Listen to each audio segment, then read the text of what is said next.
Okay, good morning. तो कल हम जो पढ़ रहे थे, हम क्या पढ़ रहे थे? एचसीएफ एंड एलसीएम के बारे में बात कर रहे थे।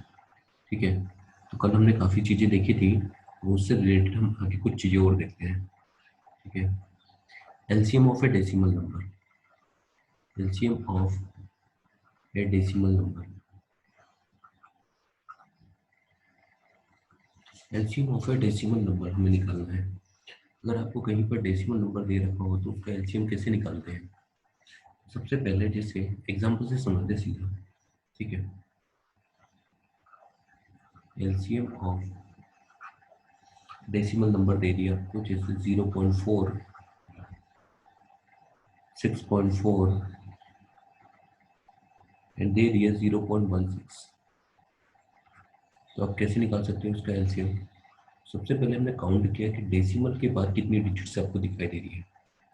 तो डेसिमल के बाद जो हमने डिजिट्स को काउंट किया, डेसिमल के बाद हमें डिजिट दिखाई दे रही है, 2 डिजिट तक आप ले जा सकते हैं।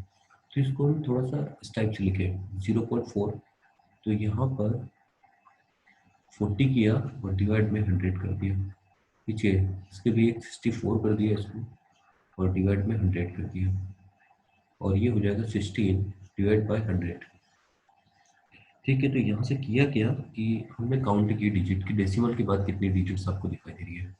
तो डेसिमल के बाद जो डिजिट्स आपको दिखाई दे रही है, 2 डिजिट तक आप ले जा सकते हो लास्ट वाले नंबर में। तो फर्स्ट और सेकंड नंबर में भी 2 डिजिट तक आप लेके जाओगे। तो ये 4 जो था ये 40 बन जाएगा, 40/100, 64/100, और ये सेम से दिखाई देगा। इसका एलसीएम निकालना है। इसका एलसीएम कैसे निकाल सकते हैं? तो एलसीएम ऑफ फ्रैक्शन बताया था। एलसीएम ऑफ फ्रैक्शन क्या होता है? LCM of numerators, LCM of numerators divide by HCF of denominator. तो डिनोमिनेटर में तो HCF ऑफ डिनोमिनेटर यानी 100, 100 और 100, सभी में क्या कॉमन दिखाई दे रहा है? तो HCF तो 100 आ जाएगा। LCM निकाल के देखते हैं। तो LCM निकाल के देखोगे सबका तो 640 आ जाएगा, डिवाइड बाय आ जाएगा 100। LCM निकालना सीख चुके हैं हम। तो आंसर कितना मिला आपको? 6.4। ये आंसर आ जाएगा। काफ़ी सिंपल है। जब भी आपको कोई डेसिमल नंबर दिए जाए, आप क्या करोगे, उसको फ्रैक्शन नंबर में चेंज कर दोगे, लेकिन सभी का जो बेस होना चाहिए वो सेम हो। ठीक है। अच्छा, एलसीएम का कहाँ का यूज़ होता है? जनरली जो एलसीएम हम निकालते हैं उसका एलसीएम हम कहाँ का यूज़ करते हैं? तो एप्लीकेशन क्या है एलसीएम का? पहला तो ये हो गया कि मान लो कि आपको एक ऐसा नंबर निकालना है जो कि गिवन नंबर से डिविजिबल हो। 4-5 नंबर दे रखे हों कोई भी, उन सभी नंबर से डिविजिबल हो, है ना। तो number divisible by alpha, beta, gamma, delta, और ऐसे काफ़ी सारे नंबर दे रखे हैं। तो अब इस केस में क्या निकालोगे? एलसीएम निकालोगे। यानी एलसीएम ऐसा नंबर होता है जो कि अल्फा से भी डिविजिबल है, बीटा से भी डिविजिबल है, गामा से भी डिविजिबल है और डेल्टा से भी डिविजिबल है। आप ऐसे निकाल सकते हो। दूसरा एप्लीकेशन क्या होता है कि अगर आपको बोला कि ये डिविजिबल होगा इससे और कुछ रिमाइंडर आ रहा है, तो सबसे पहले आप निकाल लो। यानी हमें एक ऐसा नंबर निकालना है जो कि अल्फा, बीटा, गामा, डेल्टा सबसे डिविजिबल भी आ रहा है और कुछ रिमाइंडर आ रहा है, मतलब 5 रिमाइंडर आ रहा है। तो क्या करोगे आप उस केस में? एलसीएम निकाल लोगे। अल्फा, बीटा, गामा, डेल्टा सभी का एलसीएम निकाल लिया, और क्या बोला है कि 5 रिमाइंडर आ रहा है, तो अलग से उस नंबर को लिखते हैं। क्यों? क्योंकि एलसीएम जो होता है अल्फा, बीटा, गामा सबसे डिविजिबल होता है, साथ में उसने बोला है कि 5 रिमाइंडर आना चाहिए, तो अलग से हम उस नंबर में 5 को ऐड कर देंगे। ठीक है, और भी चीज़ देख लेते हैं। तो कुछ बेल है हमारे पास, है ना, बेल रिंग करती है। कुछ पहली बेल रिंग करती है T1 टाइम पर, दूसरी बेल रिंग करती है T2 टाइम पर, तीसरी बेल रिंग करती है T3 टाइम पर। यानी अभी हमने बेल, 3 बेल है हमारे पास, उनको स्टार्ट किया हमने, बेल रिंग की। तो पहली बेल अब इसके बाद T1 टाइम के बाद रिंग करेगी, दूसरी बेल जो होगी वो T2 टाइम के बाद रिंग करेगी, तीसरी बेल जो होगी T3 टाइम के बाद रिंग करेगी। तो कितने टाइम के बाद वो सब एक साथ फिर से रिंग करेगी? तो ये किससे पता चलेगा? ये एलसीएम ऑफ T1, T2 और T3, इससे हमें पता चलेगा कि वो साथ में फिर से कब रिंग करेगी। ठीक है, एक ट्रैफिक लाइट हो गई, एक ट्रैफिक लाइट है जो कि T1 सेकंड के बाद ब्लिंक करती है, जो दूसरी कलर है वो T2 टाइम के बाद ब्लिंक करती है, तो ये कब साथ में ब्लिंक करेगी? तो एलसीएम आएगा, उससे एलसीएम से ही पता चलता है। ओके, इतना सब समझ में आया होगा? ठीक है, आगे बढ़ते हैं हम इस चीज को। अगर क्वेश्चन में आपसे ये पूछा जाए, है ना, ये सब तो समझ में आ गया होगा, आगे देखते हैं हम। अगर क्वेश्चन में ये पूछा जाए हमसे, एलसीएम का और भी क्या क्या यूज है ना, तो find the list number, find list number, list 4 digit number which when divided by 16, 20 and 24 it leaves no remainder, है ना। क्या बोला है? Find list number which when divided by, find list 4 digit number, 4 digit number, मान लो 4 digit number which when divided by, when divided by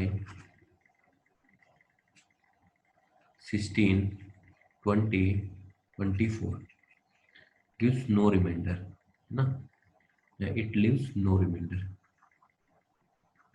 no remainder. तो कैसे निकालेंगे हम 4 डिजिट का जो सबसे छोटा नंबर, जो कि 16, 20 और 24 से डिवाइड करने पर कोई भी रिमाइंडर हमें नहीं देता है, ठीक है। तो अगर इस टाइप के नंबर को हमें निकालना है तो हम क्या करेंगे, सबसे पहले तो कि सॉल्यूशन निकाल लेते हैं। सॉल्यूशन कैसे निकालेंगे? एलसीएम निकाल लेते हैं 16, 20 और 24 का, क्योंकि एलसीएम एक ऐसा नंबर है जो कि 16 से भी डिविजिबल है, 20 से भी डिविजिबल है, 24 से भी डिविजिबल है, और ये कोई रिमाइंडर भी नहीं देता है। तो जैसे आप एलसीएम निकाल के देखोगे इसका, 16, 20, 24, इन सभी का एलसीएम निकाल के देखना। एलसीएम निकालना बताया था, फैक्टर मेथड करके देख लेना। तो ये आ जाएगा आपको 240।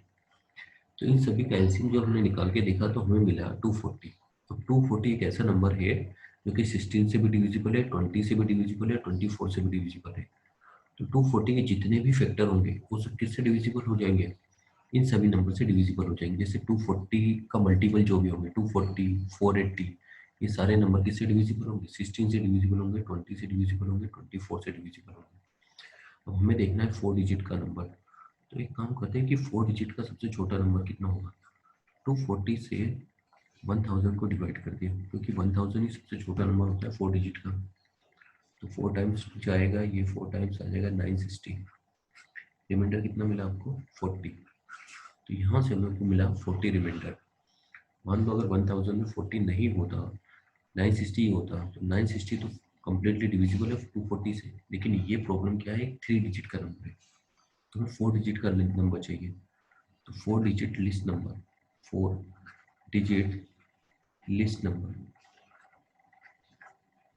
तो ये तो हो गया आपका 1000। इस 1000 में अगर ये 40 नहीं होता तो ये कम्प्लीटली डिविजिबल होता, ठीक है। बट प्रॉब्लम क्या है कि अब ये 3 डिजिट का नंबर बन गया, तो हम अलग से एक 240 को ऐड कर देंगे।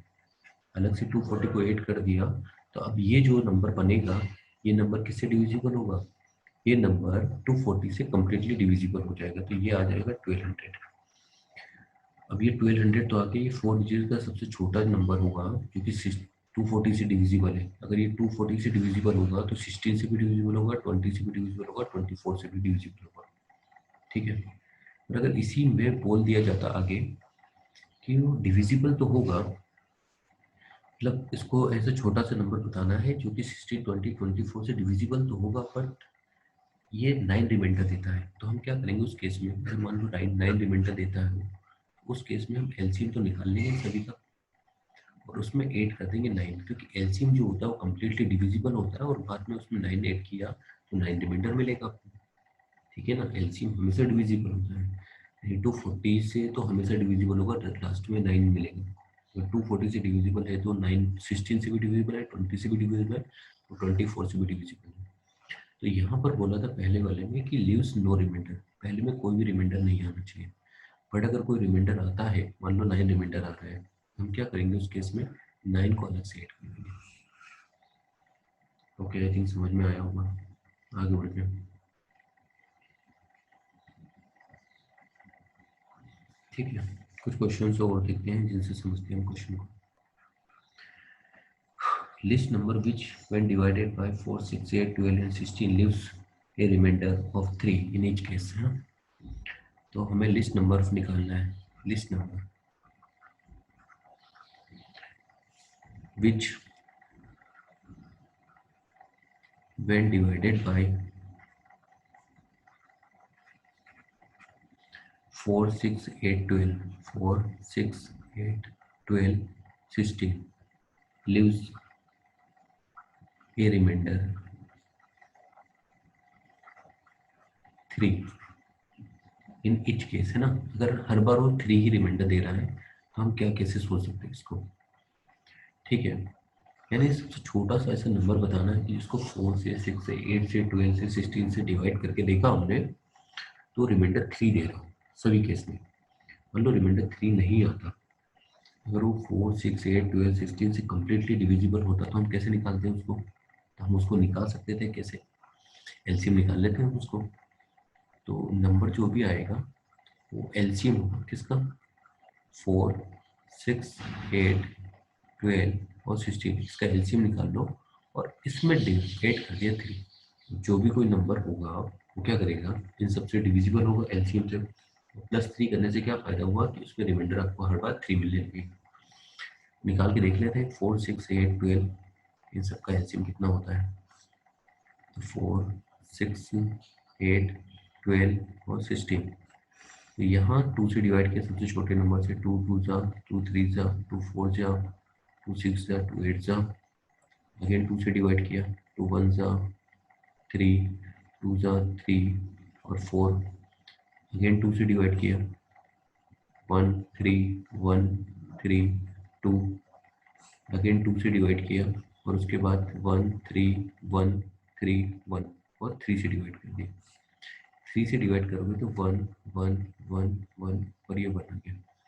एलसीएम निकाल के देखोगे तो 2 1 2 2 3, तो एलसीएम कितना आ जाएगा, यानी नंबर आ जाएगा 2 to the power 3 into 2 to the power 4 into 3 to the power 1 plus 3, 48 48 plus 3, 48 plus 3 कितना होता है, तो ये होता है 51। यानी 51 एक ऐसा छोटा सा नंबर है जो कि 4 से 6 से 8 से 12 से 16 से डिवाइड करोगे तो रिमाइंडर आपको 3 देगा हमेशा, ठीक है। आया होगा समझ में कैसे करना होता है, क्योंकि एलसीएम निकालने से क्या फायदा हुआ कि 4 6 8 12 इन सब से क्या होगा, वो डिविजिबल हो गया है, ठीक है। और बाकी उसमें +3 ऐड करने से क्या होगा कि उसमें अलग से एक रिमाइंडर आपको दिखाई देने लगा होगा। नेक्स्ट क्वेश्चन टाइप से देखते हैं क्या देख सकते हैं इसमें।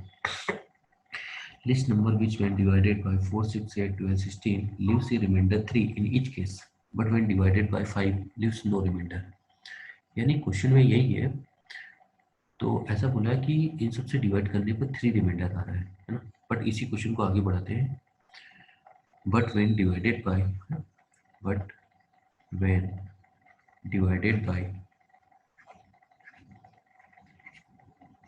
5 leaves no remainder, leaves no remainder। क्या बोलना है कि जब इन सभी नंबर्स को, मतलब एक ऐसे छोटा सा नंबर है जो कि 4 6 8 12 सबसे डिविजिबल है और 3 रिमाइंडर दे रहा है, बट जब उसको 5 से डिवाइड करोगे तो कोई रिमाइंडर नहीं आएगा। तो नंबर जो आएगा वो नंबर क्या होता है हमारा, एलसीएम ऑफ 4 6 8 12 16, ये हो जाएगा कुछ अल्फा टाइम्स लिख दिया इसको, और फिर उसमें क्या आना चाहिए, 3 रिमाइंडर आना चाहिए। तो ये जो भी नंबर आएगा वो नंबर कितना हो जाएगा, यहाँ से लिखा हमने 48 और x प्लस 3। अब x का ऐसा क्या वैल्यू रखें कि ये क्या बन जाए, क्योंकि ये जो नंबर है 48 इंटू एक्स, 48 इंटू एक्स का क्या मतलब हो गया कि जो भी नंबर होगा वो 4 से भी डिविजिबल है, 6 से भी, 8 12 16 एक्स, 48 इंटू एक्स का यही मतलब हो गया। बट 3 क्या हो गया, 3 से रिमाइंडर आपको अलग से 3 दिखाई दे रहा है। तो यहाँ से हमने क्या किया कि x का वैल्यू रख के देख लेते हैं। मान लो x का वैल्यू हमने 1 रख के देखा, x का वैल्यू 1 रख के देखोगे तो 51 आ जाएगा। x का वैल्यू 2 रख के देखो, x का वैल्यू 2 रखा तो 48 इंटू 2 कितना मिलता है, 48 इंटू 2 होता है 48 इंटू 2 96 प्लस 3, 96 प्लस 3 99, बट 99 भी 5 से डिविजिबल नहीं है। एक्स का वैल्यू 3 रखो, एक्स का वैल्यू 3 रखा, तो एक्स का वैल्यू 3 रखोगे तो 8 3 जा कितना होता है 424, 2 144, 144 प्लस 3 ये कितना मिलेगा आपको, तो 147 मिल जाएगा। एक्स इक्वल टू ये भी 5 से डिविजिबल नहीं है, एक्स इक्वल टू 4 रखा, 4 रखा था 3 192 प्लस 3, 192 प्लस 3 कितना हो गया 195। अब ये 195 जो होता है ना, ये 195 किससे डिविजिबल है 5 से डिविजिबल है। यानी ऐसा छोटा सा नंबर जो कि 4 6 8 12 16 से डिविजिबल हो और रिमाइंडर कितना आ जाए 3 आता हो, तो 192 प्लस 3 5 195 आएगा। तो 195 जो मिलेगा आपको वो एक ऐसा स्मॉल छोटा सा नंबर है जो कि किससे डिविजिबल है 5 से कम्प्लीटली डिविजिबल है, और 4 6 8 12 से डिवाइड करने पर वो 3 रिमाइंडर देगा आपको। कुछ आया क्या समझ में? तो ऐसे ही सोचना है इसको। एक और तरीके से हम सोच सकते हैं, एक और तरीका क्या सोच सकते हैं उसको, इसको ऐसे भी सोच सकते हैं कि ये जो नंबर लिखा हुआ है इसको ऐसे लिख दिया, 48 को लिखा 45 प्लस 3 एक्स प्लस 3 ऐसे लिखा, तो यहाँ मिलेगा 45x प्लस 3x प्लस 3। अब ये जो भी नंबर आया होगा ये 5 से भी डिविजिबल है, तो 45x तो कम्प्लीटली डिविजिबल है। अब 3x प्लस 3 भी क्या होना चाहिए कम्प्लीटली डिविजिबल होना चाहिए। 3x प्लस 3 कम्प्लीटली डिविजिबल कैसे होगा, तो 3x प्लस 3 को एक बार 0 करके देखा तो x इंटीजर आना चाहिए, नहीं आया। 3x प्लस 3 को एक बार 10 रख के देखा, एक बार 15 रख के देखा, तो ऐसे करके देखोगे तो आपका आंसर वापस से मिल जाएगा। तो 3x प्लस 3 को जैसे एक बार x का वैल्यू 1 0 करके देखा, इसको 5 करके देखा, इसको फिर 10 करके देखा, इसको 3x प्लस 3 को 15 करके देखा ऐसे। क्यों, क्योंकि 5 से डिविजिबल होने के वाले ये जो 3x प्लस 3 जो दिख रहा है ये भी किसका होना चाहिए 5 का ही मल्टीपल होना चाहिए, तभी तो ये 5 से डिविजिबल होगा। बस ऐसे सोच लेंगे हम इसको। ओके, चलो आगे बढ़ते हैं।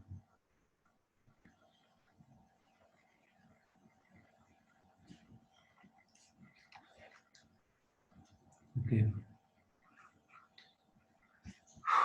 आगे बढ़ते हैं। द लार्जेस्ट 5 डिजिट नंबर है ना, largest 5 digit number, largest 5 digit number which when divided by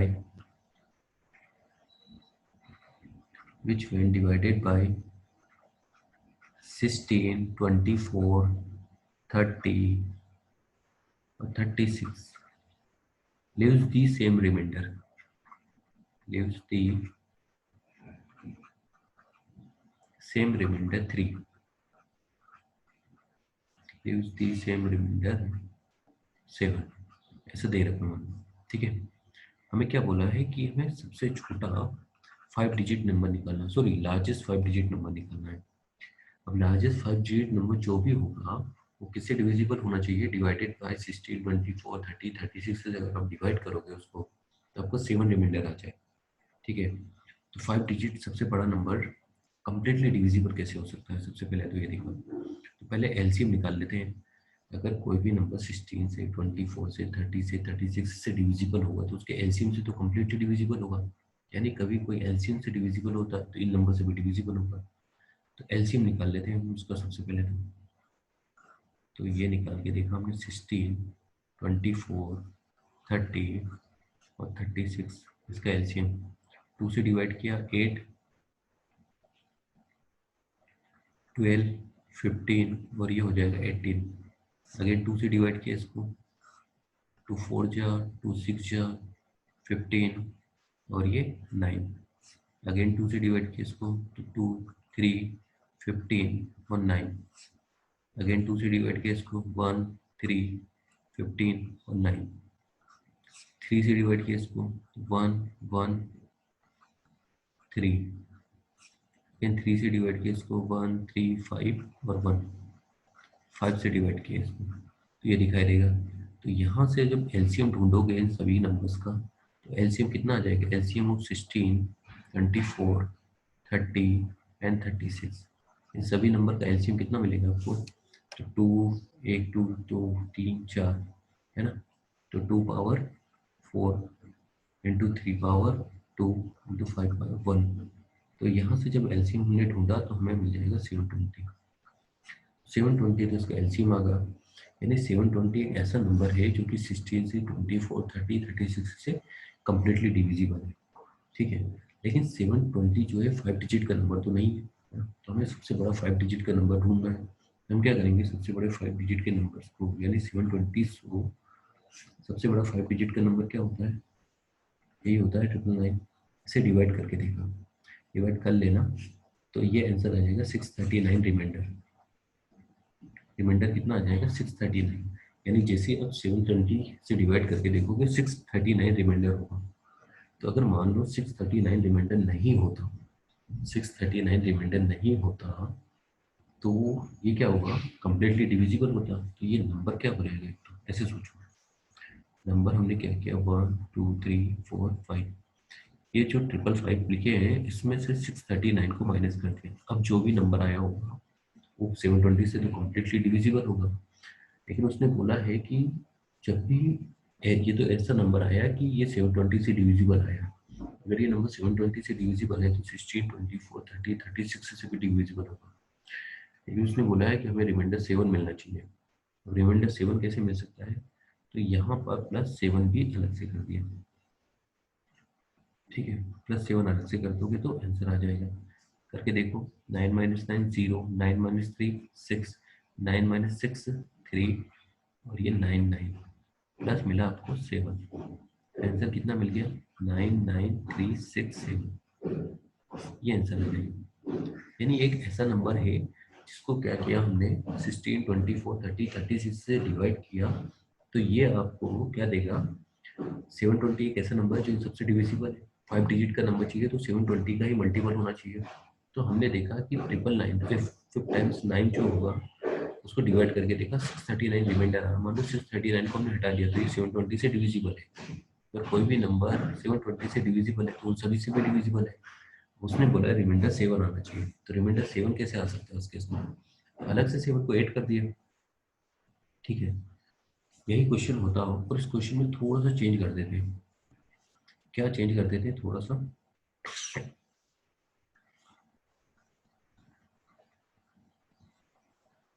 question में ये लिख देते हैं कि जब हम उसको 16 से डिवाइड कर रहे हैं ना, इसी क्वेश्चन में थोड़ा सा ये चेंज कर रहे हैं कि जब हम 16 से डिवाइड कर रहे हैं तब हमें रिमाइंडर आ रहा है 13, लेकिन जब हम उसको 24 से डिवाइड कर रहे हैं तब हमें रिमाइंडर आ रहा है 21, लेकिन जब हम उसको 30 से डिवाइड कर रहे हैं 36 से 30 से डिवाइड कर रहे हैं तो 27 रिमाइंडर आ रहा है, और 36 से डिवाइड कर रहे हैं तो कितना रिमाइंडर आ रहा है, 33 रिमाइंडर आ रहा है। अच्छा ये ध्यान से देखो, सबसे पहले तो इन नंबर का डिफरेंस करके देखो, 16 - 13, 16 - 13 करके देखा हमने, 16 - 13 3 मिल रहा है आपको, 24 - 21 ये भी आपको 3 मिल रहा है, 30 - 27 ये भी आपको 3 मिल रहा है, और 36 - 33 ये भी आपको 3 मिल रहा है।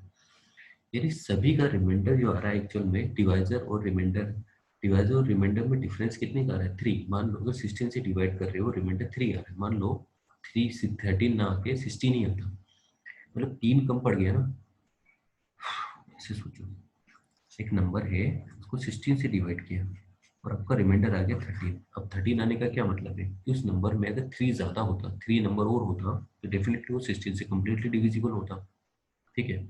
यानी जो भी नंबर आ रहा होगा ना उस नंबर में क्या कितना कम होना चाहिए, 3 कम होना चाहिए, ठीक है।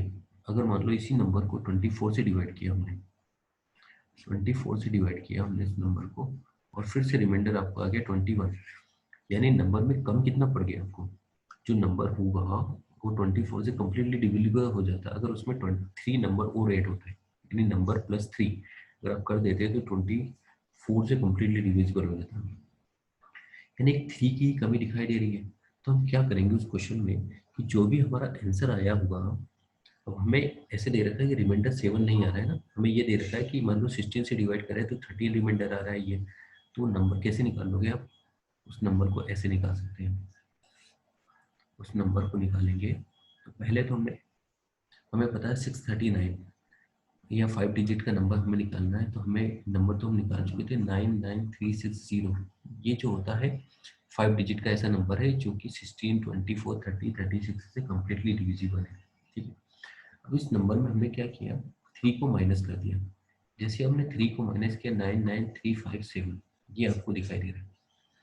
अब ये 99360 जो लिखा था, ये 99360 ये 16 से भी डिविजिबल है, 24 से भी डिविजिबल है, 30 से भी डिविजिबल है, 36 से भी डिविजिबल है। बट इसमें 3 को अगर हमने हटा दिया, 3 को हटाने से क्या फायदा हुआ, ये 16 से डिविजिबल नहीं होगा, इसमें 13 रिमाइंडर आ जाएगा। 24 से डिविजिबल नहीं होगा, 21 रिमाइंडर आ जाएगा, क्योंकि 3 कम हो गया ना इसमें। तो यहाँ से आंसर हमें पता चलेगा 99357। आई थिंक समझ आया होगा। चलो आगे बढ़ते हैं, नेक्स्ट देखते हैं और कैसे हो सकते हैं। Find the greatest number, find greatest number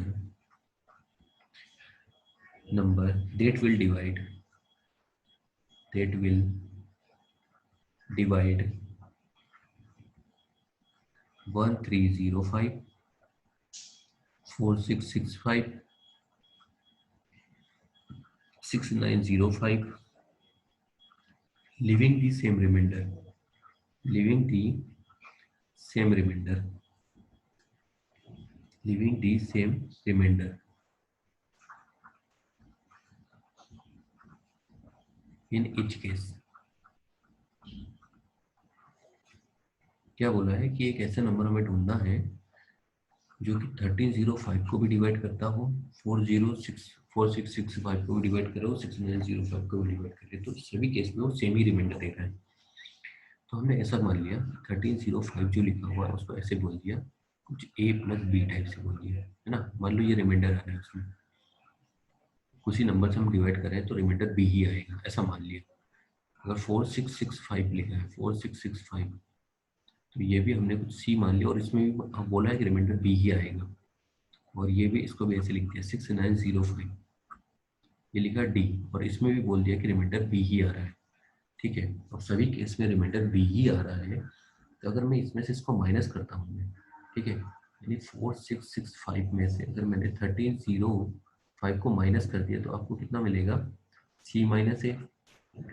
सी भी अब कम्प्लीटली डिविजिबल था और ए भी कम्प्लीटली डिविजिबल है, तो सी माइनस ए भी कम्प्लीटली डिविजिबल होगा, यानी जो भी कोई नंबर आएगा वो क्या होगा, सी माइनस ए को तो कम्प्लीटली डिवाइड करेगा। दूसरा, इसमें से इसको माइनस कर दिया 6905, इसमें से माइनस किया 4665, तो ये मिलेगा आपको डी माइनस सी। जो भी नंबर आया होगा वो क्या करेगा, डी माइनस सी को तो कम्प्लीटली डिवाइड करेगा, क्योंकि डी भी डिविजिबल है उस नंबर से और सी भी डिविजिबल है, तो डी माइनस सी भी डिविजिबल हो जाएगा कम्प्लीटली। 6905 माइनस 305, इसमें से इसको डिवाइड किया तो ये आ जाएगा डी माइनस ए, तो रिमाइंडर सब खत्म हो गए। यानी जो भी कोई नंबर होगा जो कि 1305, 4665, 6905 को डिवाइड कर रहा है, सेम रिमाइंडर दे रहा है, तो हमने इन आपस में नंबर को माइनस कर दिया तो रिमाइंडर खत्म हो गया। तो ये भी कम्प्लीटली डिविजिबल, ए माइनस सी, ए भी तो डिविजिबल था, बस बी हमें रिमाइंडर मिल रहा था, सी भी कम्प्लीटली डिविजिबल था, बी रिमाइंडर मिल रहा था, डी कम्प्लीटली डिविजिबल था, बी रिमाइंडर मिल रहा था, तो सी माइनस ए भी डिविजिबल है, डी माइनस सी भी डिविजिबल है और डी माइनस ए भी डिविजिबल है। तो हम क्या करेंगे, एचसीएफ निकाल लेंगे, एचसीएफ ऑफ निकाल लेंगे हम सी माइनस ए, डी माइनस सी और डी माइनस ए, इन सभी का हमने एचसीएफ निकाल लिया। एचसीएफ निकाल के देखते हैं, तो ये नंबर आते कितने हैं इनको देख लेते हैं एक बार। ये आ जाएगा 3360, 6905 में से इसको माइनस करोगे तो ये कितना मिलेगा 2240, इसमें से इसको माइनस करोगे तो कितना मिलेगा 5600। ठीक है, तो ये सब मिले, तो इन सभी का एचसीएफ निकाल लिया, एचसीएफ ऑफ 3360, 2240 और 5600, इन सभी का एचसीएफ निकाल कर, एचसीएफ निकालना आता ही है, कॉमन फैक्टर निकालने हैं, निकाल के देख लेना 1120 आ जाएगा। मतलब क्वेश्चन को समझ में आया होगा कि क्वेश्चन करना कैसे होता है, कि अगर हम एक ऐसा नंबर ढूंढ रहे हैं जो कि 1305 को, 4665 को, 6905 को डिवाइड करता हो, तो आपको 1120 रिमाइंडर, सॉरी सेम रिमाइंडर आना। अगर सेम ही रिमाइंडर आता है तो नंबर जो मिलेगा वो 1120 होगा। जब 1126 को डिवाइड करोगे तो भी वही रिमाइंडर आएगा जो कि 465 को डिवाइड करने पर मिलेगा और 6905 को डिवाइड करने पर मिलेगा। तो जब भी कोई ऐसा क्वेश्चन दिखाई दे हम उसको क्या करेंगे, उसको दो पार्ट में से ब्रेक करेंगे। एक तो पूरा कंप्लीटली डिविजिबल चीज भी पार्ट होगा और बाकी जो रिमाइंडर पार्ट में लिख दिया उसको। अगर इन दोनों को आपस में माइनस करके देखा तो ये नंबर जो आया आ रहा होगा ये कंप्लीटली डिविजिबल होगा उस नंबर से। ये भी कंप्लीटली डिविजिबल है और ये भी कंप्लीटली डिविजिबल है। अगर ये तीनों ही कंप्लीटली डिविजिबल है तो ऐसा नंबर तो हम ढूंढना आसान है कि तीनों ही नंबर को डिवाइड कर रहा हूँ इन सभी नंबर को डिवाइड कौन से कर सकता है, एचसीएफ डिवाइड कर सकता है सभी नंबर को। ओके, आया होगा समझ में। आगे बढ़ते हैं, नेक्स्ट देखते हैं। Find the greatest number that will divide 190, 258, 394, leave the remainder of 3 in each case. ठीक है, तो हमें find the greatest number, find the greatest number, find the greatest number that will divide 190, 258 और किसको डिवाइड कर रहा है 394 को, leaving the remainder 3 in each case. तो हर एक केस में उसका रिमाइंडर कितना आना चाहिए, 3 आना चाहिए। एक सेकंड को,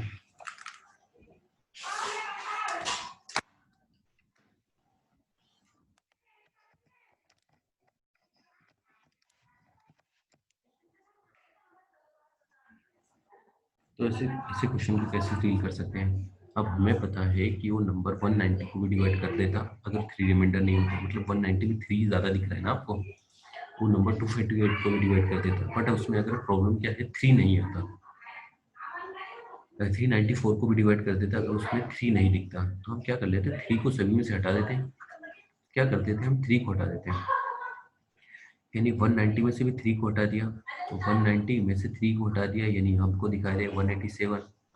258 में से भी 3 को हटा दिया, 258 में से 3 को हटा दिया तो 255 और 394 इसमें से भी 3 को हटा दिया, 394 में से 3 को हटा दिया तो 391। अब एचसीएफ निकाल लो किस किस का, तो 187, 255 और 391 इन सभी का एचसीएफ निकाल लोगे तो ये सब नंबर कंप्लीटली डिविजिबल है क्योंकि 3 को तो हमने हटा दिया, रिमाइंडर तो हमने हटा ही दिया, तो रिमाइंडर तो ये आने वाला नहीं है। इन सभी का एचसीएफ निकाल के देख लेना तो ये आ जाएगा 70। एचसीएफ निकालना बताया था, 70 से ये भी डिविजिबल है, 70 से ये भी डिविजिबल है, 70 से ये भी डिविजिबल है, यानी 187 में भी 17 का फैक्टर है आपको, 255 में भी 17 का फैक्टर है और 391 में भी 70 का फैक्टर आपको दिखाई देगा। ठीक है, समझ में आया होगा कैसे करना होता है ना। हमें एक ऐसा नंबर ढूंढना है जो कि इसको भी डिवाइड कर रहा है, इसको भी डिवाइड कर रहा है और इसको भी डिवाइड कर रहा है और हर एक केस में 3 रिमाइंडर दे रहा है। तो 3 को हटा लो ना उसमें से और बाकी का एचसीएफ निकाल लो। एचसीएफ तो एक ऐसा नंबर होता है ना जो कि इसका भी इसमें भी फैक्टर रहा होगा, 187 में भी उसको दिख रहा होगा, 255 में भी दिख रहा होगा, 391 में भी दिख रहा होगा। तो जब इन सभी नंबर को दिखाई दे रहा होगा तो उन सबको नंबर को डिवाइड भी करेगा। ओके, आगे बढ़ते हैं, एक क्वेश्चन और करते हैं। Greatest number which when divided by find the greatest number which when divided 989, 1327 leaves the remainder, है ना। ग्रेटेस्ट नंबर ऐसा सबसे बड़ा नंबर हमें बताना है। Greatest number which when divide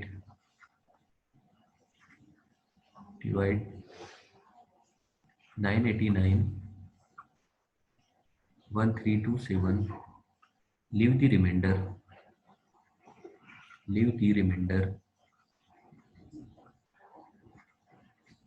5 and 7 respectively, है ना। यानी जब उस नंबर यानी 989 को जब उस नंबर से आप डिवाइड करोगे तो आपको 5 रिमाइंडर आएगा और जब 1327 को उस नंबर से डिवाइड करोगे तो आपको 7 रिमाइंडर आएगा। ठीक है, तो हमें सोचना है कि वो नंबर क्या हो सकता है। तो हमें सिंपल सा है, अगर 989 से डिवाइड करने पर आपको 5 रिमाइंडर आ रहा है तो उसमें से 989 में से 5 को माइनस कर दिया हमने। 989 में से 5 को माइनस कर दिया तो ये कितना मिलेगा 984। यानी जो भी कोई नंबर होगा 984 को तो कम्प्लीटली डिवाइड कर रहा होगा। 1327 इसमें से भी हमने 7 को माइनस कर दिया, तो 1327 में से 7 को माइनस किया तो 1320। यानी जो भी कोई नंबर होगा 1320 को तो कम्प्लीटली डिवाइड कर रहा होगा। जो भी नंबर है वो 984 को भी डिवाइड कर रहा है और 1324 को भी डिवाइड कर रहा है। तो यहाँ से HCF निकाल लो इसका। HCF निकाल लिया हमने 984 और 1320। इन दोनों का HCF निकाल के देख लेना तो कितना आ जाएगा 24 आ जाएगा। तो 24 एक ऐसा नंबर है जो कि 984 को तो कम्प्लीटली डिवाइड कर रहा है, 1320 को भी कम्प्लीटली डिवाइड कर रहा है। अगर इस वाले नंबर को डिवाइड करोगे तो डेफिनेटली इसमें 5 रिमाइंडर आ जाएगा क्योंकि 5 से बड़ा है, और 1327 को डिवाइड करोगे तो उसमें 7 रिमाइंडर आ जाएगा। चलो आई होगी मेरी बातें समझ में कुछ कुछ, ठीक है। ऐसे ही इसी टाइप का हम और भी क्वेश्चन कर सकते हैं, और करने की जरूरत है नहीं ना। नेक्स्ट देखते हैं एक question.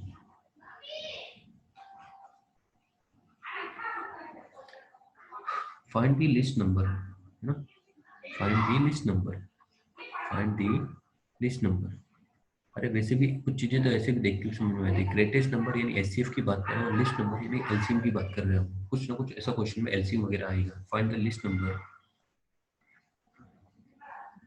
which when divided by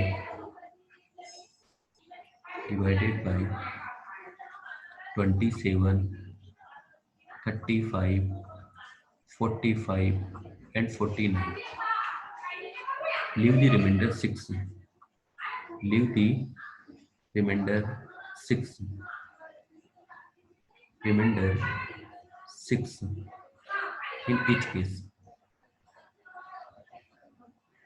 ठीक है, तो अब क्या बोलना चाह रहा है उसमें, क्वेश्चन में ये बोल रहा है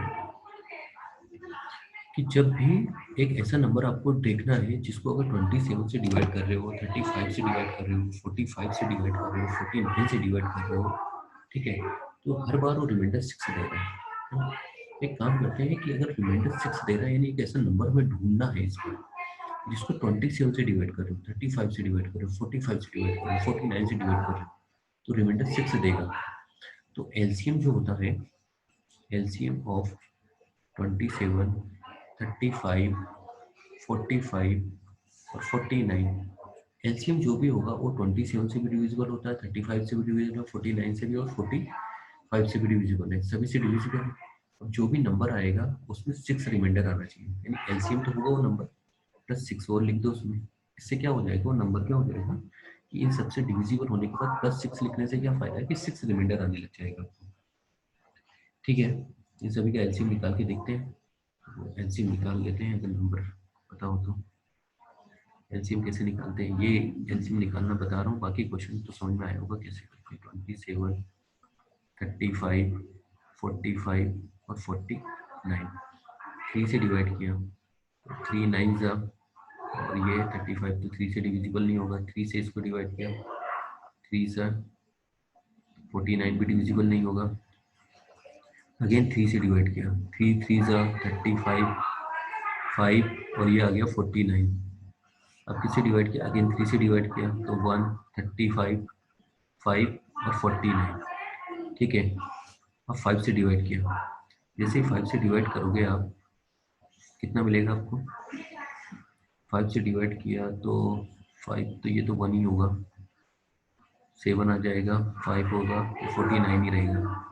अगेन 7 से डिवाइड किया तो 1 1 1 7, और अगेन 7 से डिवाइड किया तो 1 1 1 और 1। देखो नंबर कितने आ रहे हैं, तो एलसीएम निकालना बहुत इजी है। तो यहाँ से जो नंबर आएगा एलसीएम देखो, 3 पावर 3, 5 पावर 1 और 7 पावर 2 प्लस 6 आ जाएगा। 3 पावर 3 कितना होता है, तो 27, इसमें 5 और 49 प्लस 6 कर दो, कितना आ रहा है, इनको मल्टीप्लाई करोगे तो ये आ जाएगा 6615 प्लस 6, ये मिल जाएगा आपको 662। ठीक है, तो यहाँ से काफ़ी सिंपल है, यानी हमें ऐसा नंबर ढूंढना था जो कि 27, 35, 45 और 49 से डिवाइड कर रहे हैं उसको, तो अगर 6 मिल जाता है, इन सबसे डिवाइड करके देख लो, इन सबसे कम्प्लीटली डिविजिबल जो नंबर होगा वो तो एलसीएम हो जाएगा, और उसमें +6 कर दिया तो यहाँ से आपको अलग से एक रिमाइंडर मिल जाएगा।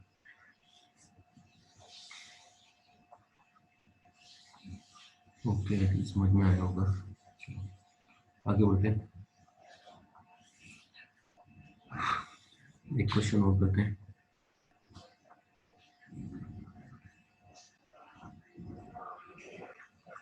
Find the greatest possible length of scale, है ना, स्केल दे रखी है, that can be measured exactly, that can be measured exactly the following length। मतलब आपको 3 स्केल दे रखी है।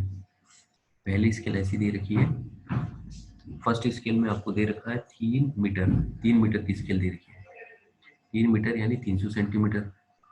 दूसरी स्केल दे रखी है आपको 510 सेंटीमीटर, दूसरी स्केल दे रखी है 510 सेंटीमीटर। और तीसरी स्केल दे रखी है आपको 12 मीटर 90 सेंटीमीटर, 12 मीटर 90 सेंटीमीटर। तो 12 मीटर और 90 सेंटीमीटर, 12 मीटर और 90 सेंटीमीटर, तो 1290 सेंटीमीटर हो जाएगी। पूछा है कि find the greatest possible length of scale. इसमें से एक स्केल को हमें ऐसा देखना है जो कि 300 सेंटीमीटर को भी मेजर कर सके, है ना, सबसे बड़ी स्केल ऐसी कि जो 300 सेंटीमीटर को भी मेजर कर सके, 510 सेंटीमीटर को भी मेजर कर सके, और 1290 सेंटीमीटर को भी मेजर कर सके। तो ऐसी कौन सी स्केल होगी? तो जो 300 सेंटीमीटर में भी किसी का फैक्टर हो, 510 सेंटीमीटर में भी कोई फैक्टर मिलता हो उसका, और 1290 सेंटीमीटर में भी वो नंबर आता हो, तो ऐसा कौन सा नंबर होता है वो? तो पता है हमें कौन सा नंबर होता है, एचसीएफ ही बोलते हैं उसको। तो हमें क्या करना होगा, एचसीएफ निकालना है हमें किसका, एचसीएफ ऑफ 300, 510 और 1290।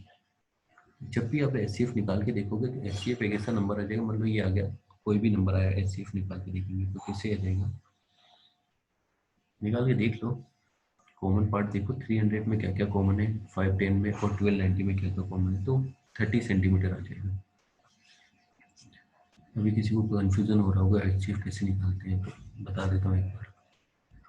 3 से डिवाइड किया इसको 2 से तो 150, अगेन 2 से डिवाइड किया इसको 75, 3 से डिवाइड किया इसको 25, 5 से डिवाइड किया इसको 5, और अगेन 5 से डिवाइड किया इसको तो 1। दूसरा 510, 510 को डिवाइड कर दो 2 से, 2 जा 2, 255 आ जाएगा, ठीक है। इसको अगेन डिवाइड किया 5 से, 51 आ गया, 3 से डिवाइड किया और 17 से डिवाइड किया तो ये मिला आपको।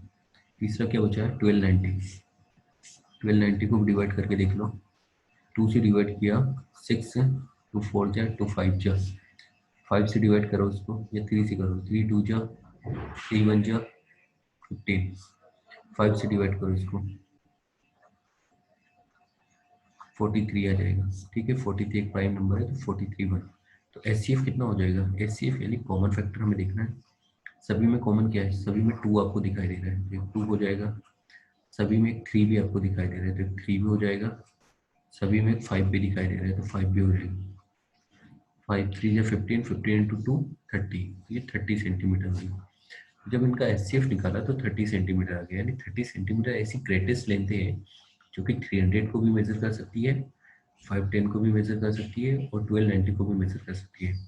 तो 30 सेंटीमीटर ऐसी ग्रेटेस्ट लेंथ हो गई। देख लो ना, 30 सेंटीमीटर, 300 30 सेंटीमीटर से भी डिविजिबल है, 510 से भी डिविजिबल है और 1290 से भी डिविजिबल है। तो यहाँ से समझ में आ रहा है कि 30 सेंटीमीटर ही क्या होगी, वो ग्रेटेस्ट लेंथ होगी क्योंकि इसको क्या कर सकती है, डिवाइड कर सकती है। ओके, तो ये सब समझ में आया होगा, है ना। एक लास्ट क्वेश्चन और कर लेते हैं, ठीक है, फिर आगे बढ़ते हैं।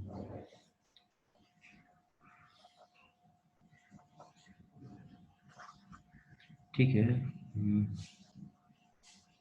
दो नंबर है जिनका आपको एचसीएफ और एलसीएम दे रखा है, यानी दो नंबर है जिनका एचसीएफ आपको दे रखा है 16 और एलसीएम आपको दे रखा है 240। उनमें से फर्स्ट नंबर जो दे रखा है आपको, फर्स्ट नंबर दे रखा है आपको 48। आपसे पूछा है सेकंड नंबर बताओ, है ना। तो निकाल लेते हैं। एक फॉर्मूला पढ़ा था दो नंबर के प्रोडक्ट का। क्या फॉर्मूला था हमारे दो नंबर के लिए? दो नंबर के लिए हमारे पास फॉर्मूला था कि HCF into LCM equal to product of two number. LCM कितना है इसका? 16। एस सॉरी HCF 16 है, LCM कितना है? 240। एक नंबर आपको दे रखा 48, दूसरा नंबर कोई भी मान लो x। तो इस x की वैल्यू निकालनी। x की वैल्यू कैसे निकाल सकते हैं? x की वैल्यू आ जाएगी 16 इंटू 240 डिवाइड बाई 48। 3 से डिवाइड कर 80, यानी जो भी दूसरा नंबर होगा वो कौन सा नंबर होगा? वो 80 हो जाएगा। काफ़ी सिंपल है। लेकिन ये जो फॉर्मूला हमने लगाया HCF into LCM equal to product of two number, ये सिर्फ दो नंबर के लिए ही एप्लीकेबल है, दो से ज़्यादा नंबर के लिए एप्लीकेबल नहीं है ना। ओके, आई थिंक समझ में आया होगा। ओके, और भी चीज़ें मैं बस बता देता हूँ आपको कि अगर मान लो दो नंबर से आपके पास है ना, दो नंबर है, कोई भी A और एक B, इन दोनों का ही HCF आपको दे रखा है कि इन दोनों का HCF कुछ आपको दे रखा है अल्फा। तो इस नंबर को A को क्या लिखा सकता है? अल्फा टाइम्स ऑफ X, और इस B को भी कुछ अल्फा टाइम्स ऑफ Y लिखा जा सकता है। क्यों? क्योंकि इन दोनों में HCF कॉमन आ रहा है ना। HCF यानी हाईएस्ट कॉमन फैक्टर क्या होगा? ये हो जाएगा। और इस केस में X एंड Y आर को प्राइम, को प्राइम नंबर मिलेंगे। को प्राइम यानी X और Y एक दूसरे को डिवाइड नहीं कर सकते। क्यों? क्योंकि ये नंबर और ये नंबर तो प्राइम नंबर होंगे, तभी तो अल्फा को हमने अलग कर लिया, जितना भी कॉमन आ सकता है। तो अल्फा अलग हो गया तो बाकी कितना बचा? X और Y। तो ये X और Y को प्राइम होंगे, ये दोनों एक दूसरे को डिवाइड नहीं कर सकते। ऐसा कुछ नंबर आपको दिखाई देगा। ठीक है, कुछ मेरी बातें समझ में आई होगी। एक क्वेश्चन करके भी दिखा देता हूँ एक इससे रिलेटेड। अगर आपको दो नंबर दे रखे HCF of two product A और B, इन दोनों का HCF आपको दे रखा है मान लो 15, ठीक है, और उनका प्रोडक्ट आपको दे रखा है, इन दोनों नंबर का प्रोडक्ट आपको दे रखा है 6300। तो फाइंड दी पॉसिबल नंबर, कि वो पॉसिबल नंबर क्या हो सकता है। तो ए जो होगा उस ए को क्या लिख सकते हैं हम? 15 इंटू एक्स लिख सकते हैं उसको। और इस बी को क्या लिख सकते हैं हम? 15 इंटू वाई लिख सकते हैं, क्योंकि दोनों में 15 15 आपको दिखाई देगा। आगे बोला है कि इन दोनों का प्रोडक्ट जो मिलना चाहिए 15 इंटू एक्स 15 इंटू वाई, ये मिलना चाहिए 6300। ठीक है, तो यहाँ से एक्स इंटू वाई निकाल के देख लेना।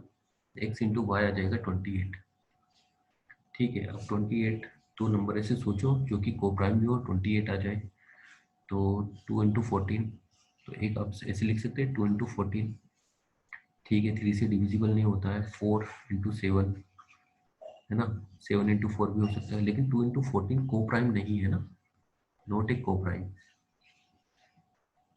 अगर ये को प्राइम नहीं है तो 2 इंटू 14 वो नंबर नहीं हो सकते, क्योंकि इन दोनों में फिर से 2 कॉमन आ जाएगा। हमने ऑलरेडी मैक्सिमम कॉमन जो होता है उसको अलग कर लिया, 15 है। तो 2 और 4 ये नहीं हो सकता है, तो 4 और 7 यही वो नंबर हो सकते हैं। यानी फर्स्ट नंबर अगर आपने माना कि 4 है, सेकंड नंबर क्या हो जाएगा उसका? 7 हो जाएगा। एक्स की मतलब फर्स्ट नंबर नहीं है, एक्स का वैल्यू जो हो जाएगा वो 4 हो जाएगा। तो यहाँ 4 इंटू 15 कर देना, 7 इंटू 15 कर देना, तो नंबर मिल जाएंगे आपको। ओके, समझ में आया क्या? ओके, अच्छा एक और लास्ट क्वेश्चन और कर लेते हैं।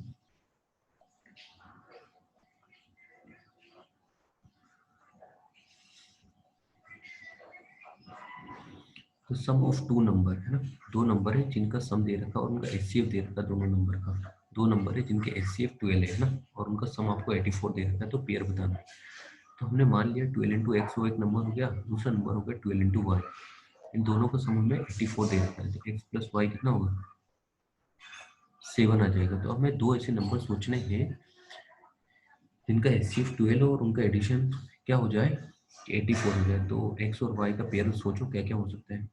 एक्स का वैल्यू 1 हो सकता है, वाई का वैल्यू 7 हो सकता है, एक्स का वैल्यू 2 हो सकता है, वाई का वैल्यू 5 हो सकता है। को प्राइम भी मिलना चाहिए, एक्स का वैल्यू 3 और वाई का वैल्यू 4 हो सकता है। फिर 4 3 ये तो सब नंबर आ ही गया। तो नंबर क्या हो जाएगा? फर्स्ट नंबर आपका हो जाएगा, मान लो 1 इंटू 7 ही हुआ, तो फर्स्ट नंबर हो जाएगा एक्स, एक्स मतलब 1, और सेकंड नंबर क्या हो जाएगा? सॉरी 12, और सेकंड नंबर कितना होगा? 7 इंटू 12। ऐसे सोचना बस, यानी 1 into 12 7 into 12, 2 into 12 5 into 12, 3 into 12 और 4 इंटू 12, तो ऐसे नंबर आपको पता लग जाएगा। ओके, आया होगा, बाकी नेक्स्ट क्लास में देखते हैं। Thank you.